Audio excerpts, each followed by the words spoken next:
आज जो गाना रिलीज हुआ है दोस्तों सुबह में, जिसके राइटर है अखिलेश कश्यप जी। जी हाँ दोस्तों, आपके सामने दिखाई दे रहे होंगे।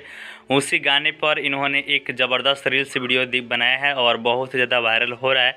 सोचा क्यों ना आप सभी दोस्तों को भी दिखाया जाए। ठीक है दोस्तों, तो यह रील्स वीडियो आप सभी दोस्तों देखिए और भरपूर इंजॉय कीजिए। पहले हम कुछ जानकारी दे देते हैं कौन सा गाना आया है खेसारी लाल यादव जी का।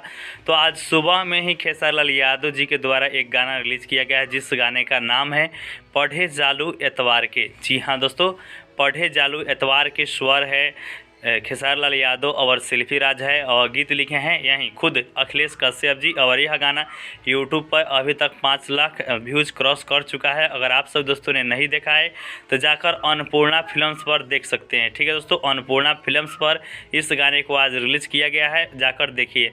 सबसे पहले यह बताइए कि आप सब दोस्तों को यह रील्स वीडियो कैसा लगा, नीचे कमेंट कर अपनी राय बता सकते हैं। खेसारी लाल यादव जी से रिलेटेड न्यूज़ पाने के लिए आप हमारे चैनल को ज़रूर से ज़रूर सब्सक्राइब कर सकते हैं।